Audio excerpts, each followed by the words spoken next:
taxi smelled like rain and old leather. Street lights slid across the window slowly, and the driver looked at me through the mirror, like he already understood the night. I gave him your old address by accident, before correcting myself too late. He nodded without saying anything, and kept driving through the empty avenues. Somewhere downtown a siren echoed, blue lights spilling over wet concrete. The city looked exhausted at that hour, like every lonely thing had finally surfaced. I rested my head against the glass, watching strangers disappear behind fogged windows, wondering how many people tonight were also trying not to remember someone. There are nights the world feels unbearably human. Too many quiet heartbreaks, passing each other beneath neon signs, without ever speaking aloud. And the taxi driver knew my name tonight, not because we'd met before, but because sadness starts looking familiar after enough years alone. He drove slowly through the sleeping city, while old soul music played low. And somewhere between the static and headlights, I almost felt less broken. We stopped at a red light near the river, where you once kissed me in winter. You said the water looked endless at night, like love before reality touches it. I laughed back then too easily, certain nothing could leave us. It's strange how confidence disappears without making a sound. The driver asked if I was okay, in that careful way older people do, like he already knew. The honest answer would take all night. Maybe grief creates a language only certain people learn to hear, in long silences and tired eyes, and the way someone pauses before going home. And maybe surviving heartbreak means recognizing pieces of yourself inside complete strangers.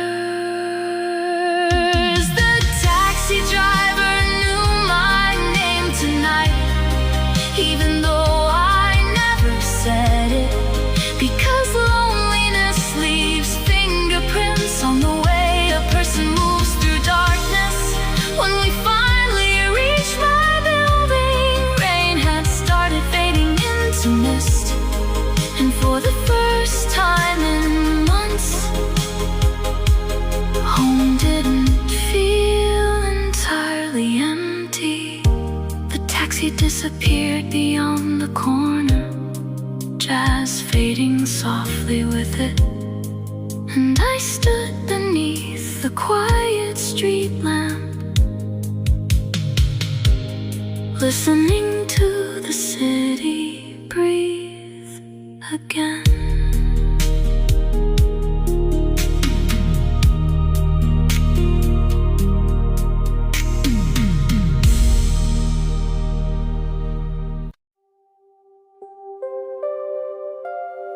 The last night bus hissed at the corner, doors opening into cold blue air, and everyone climbing inside looked tired in the same quiet way.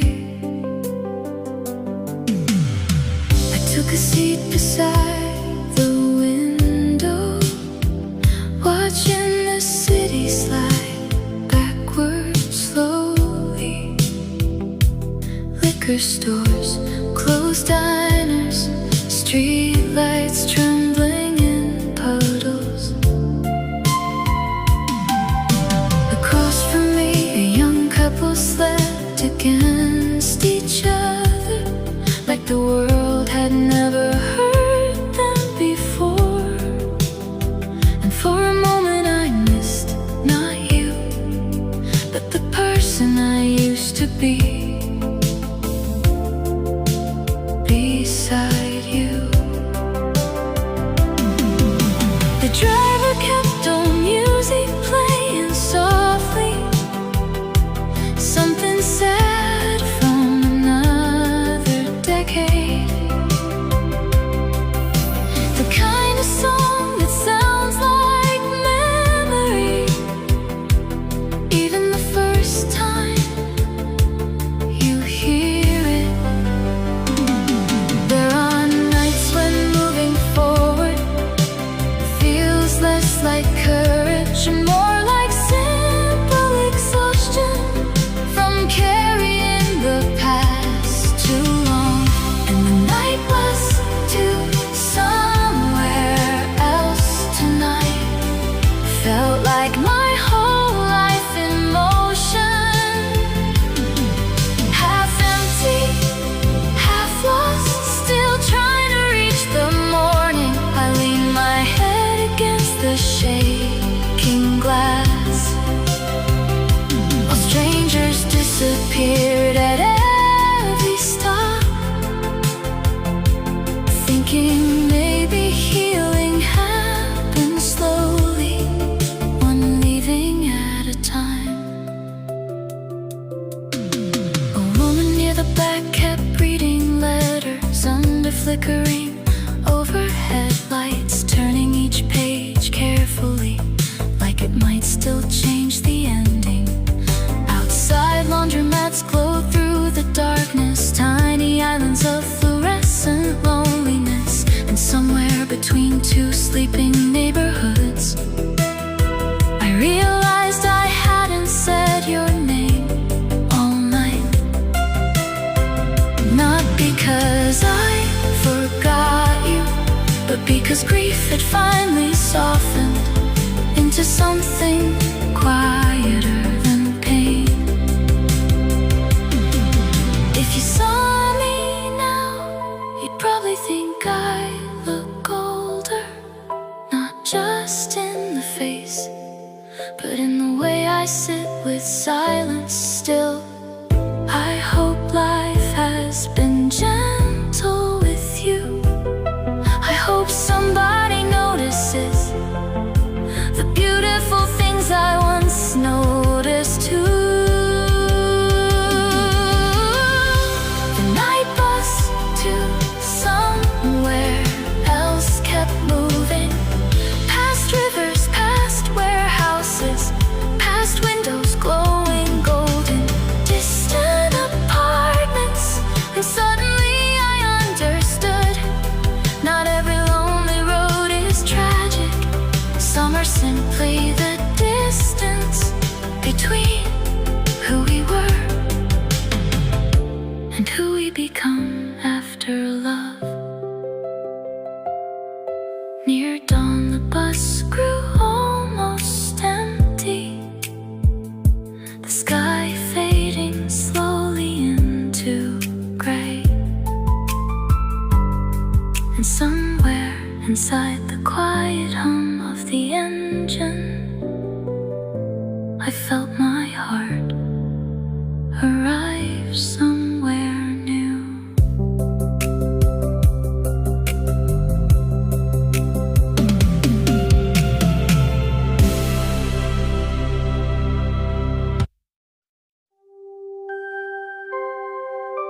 The record store near the river still opens late on Sundays, dust floating through golden light. fully moves there. I stepped inside to escape the rain. The bell above the door rang softly. An old man behind the counter nodded without looking up from his newspaper. Rows of vinyl lined the walls, love songs from forgotten decades.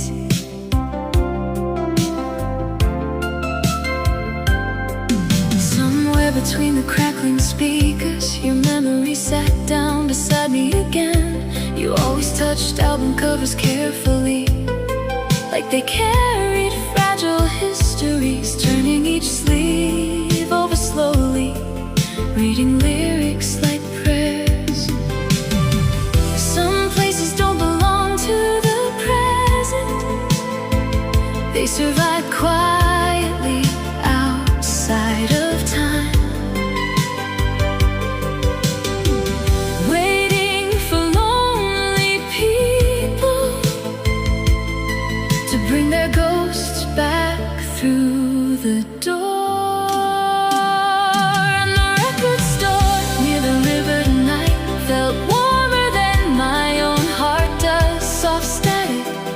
Dim light, old melodies refusing to disappear. I stood there listening to our favorite singer while rain trembled against the windows, thinking maybe love never really leaves. It just changes the rooms where it lives.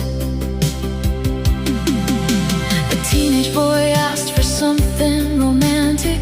The owner smiled without answering, handed him a worn-out vinyl, like heartbreak was part of growing older. I almost laughed at that moment, and how everyone eventually joins this quiet, invisible club of people carrying unfinished love. Outside, headlights slid across the water, silver moving through black waves, and the whole city looks suspended between memory and morning.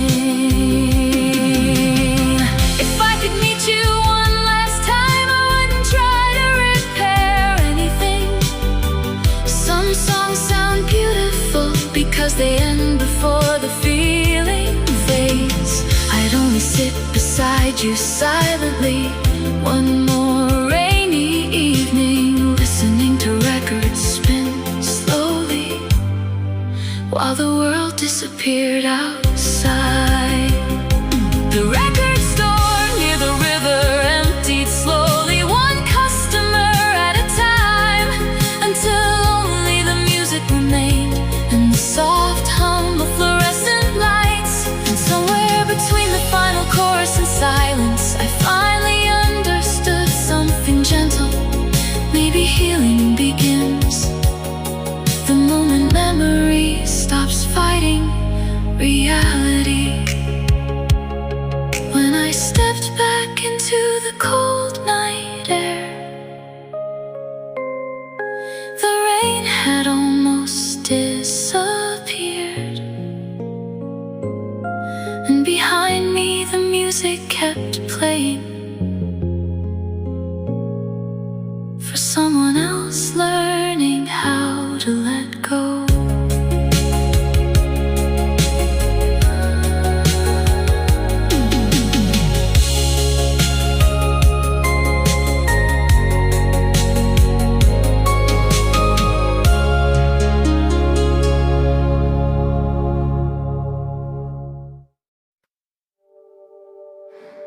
The old movie theater on Carson Street still glows red after midnight, even though half the seats are broken now and hardly anybody comes anymore.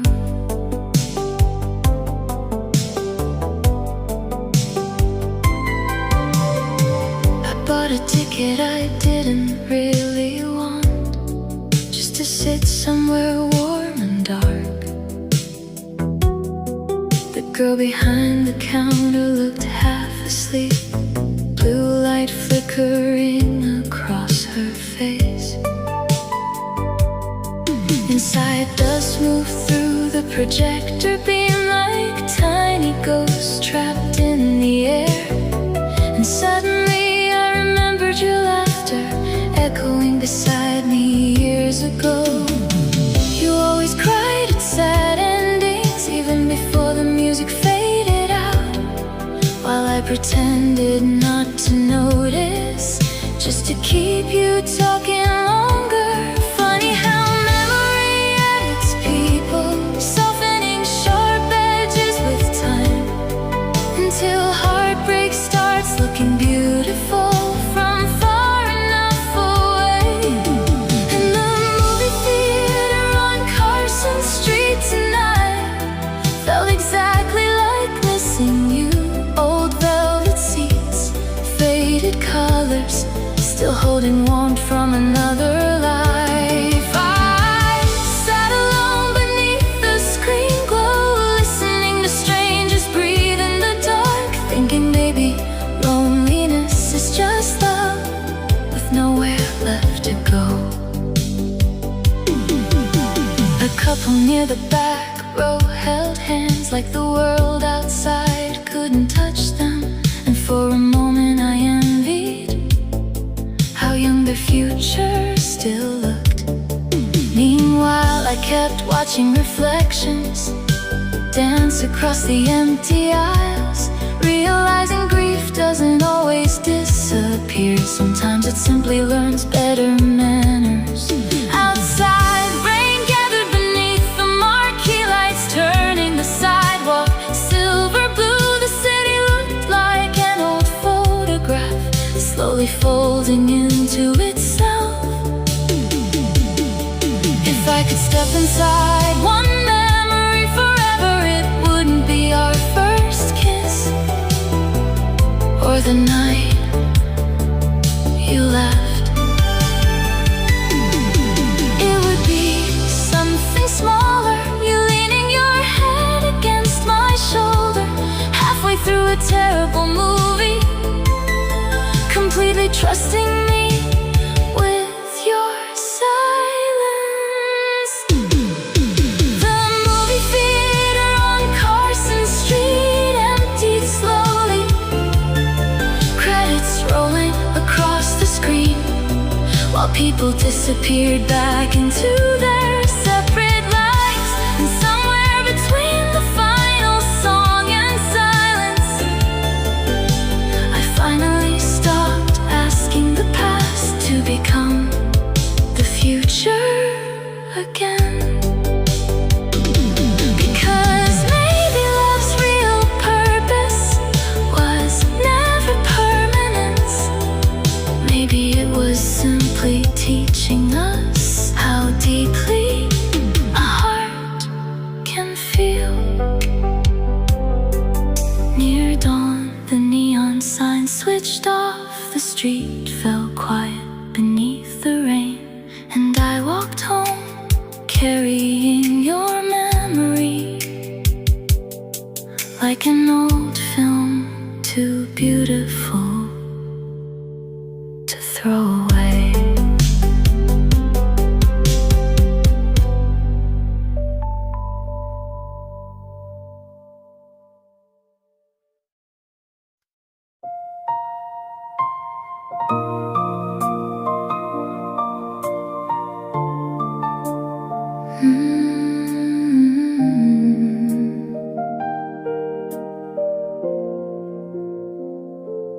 I drove past your street tonight for the first time in almost a year. The city looks smaller somehow, or maybe I've just grown tired.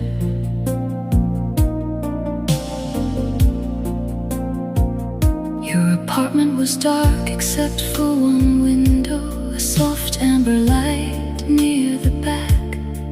And for one dangerous second, I imagined you were still waiting there. Not for anyone in particular, not even for me, just to wait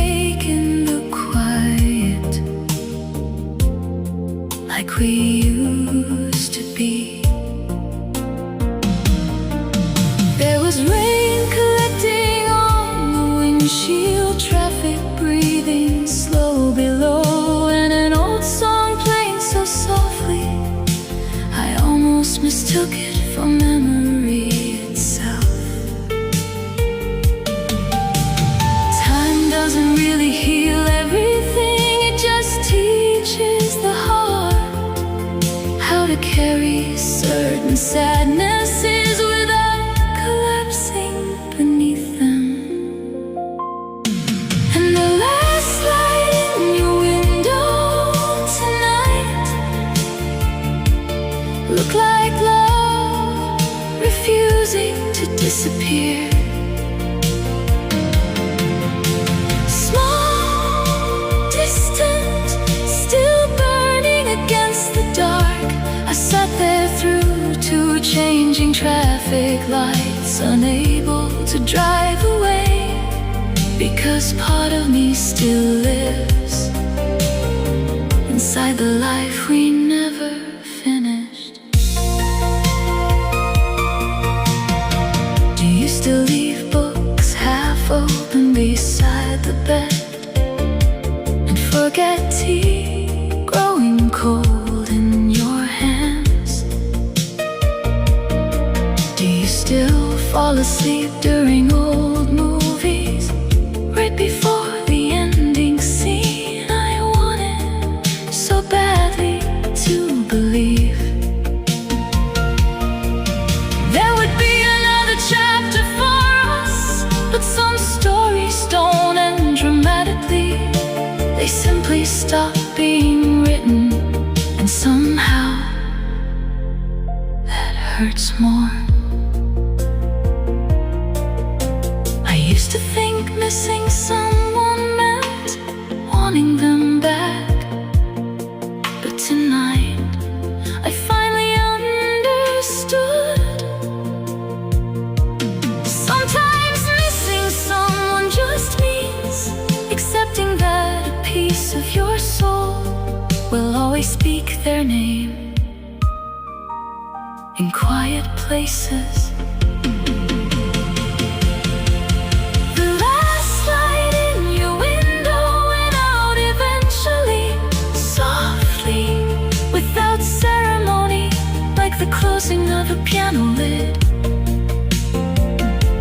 And I stayed there a little longer, watching my reflection in the rain, before turning the car toward home, alone, but no longer fighting it.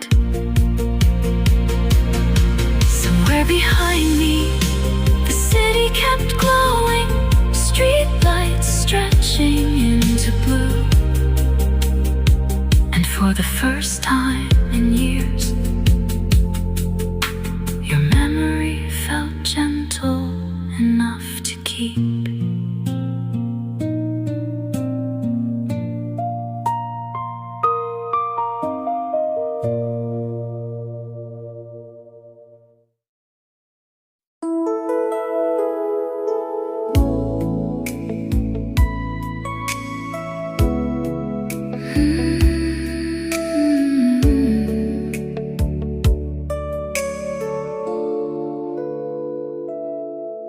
There's an old cigarette machine still glowing in the corner of the bar, like something forgotten by time, too stubborn to disappear.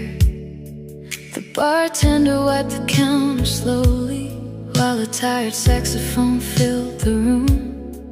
Outside, rain painted silver lines across the empty avenue. I came here because the apartment felt too quiet, because memory gets louder after midnight, because some nights loneliness needs witnesses, even if they're strangers. At the end of the bar, a woman in red lipstick laughed too hard, like she was trying to outrun something heavy inside her chest. Everyone carries heartbreak differently. Some drown it in music, some bury it in work, and some sit beneath dim lights, pretending they're fine. And the cigarette machine at the bar tonight looked exactly how missing you feels. Old-fashioned, flickering, still glowing for no good reason. I watched smoke rise toward the ceiling like prayers nobody expected to answer. And somewhere between the jazz and whiskey, I almost forgave the ending. You used to hate places like this, too sad, too late, too full of people hiding from themselves. But secretly I think you understood them. There's comfort in broken atmospheres, in rooms where no one asked questions, where silence can sit beside you quietly without needing to be fixed. If you walk through that door tonight, I don't think I know who to blame anymore. Time softens anger strangely, until only tenderness survives. And maybe that's the cruel beauty of love. It leaves long before memory does. So the heart keeps reaching for someone already gone. The cigarette machine kept glowing softly long after the music slowed down, and the city outside turned blue with approaching dawn. I sat there finishing cold coffee, listening to glass clink in the distance, thinking maybe healing isn't moving on. Maybe it's simply learning how to miss someone without disappearing yourself.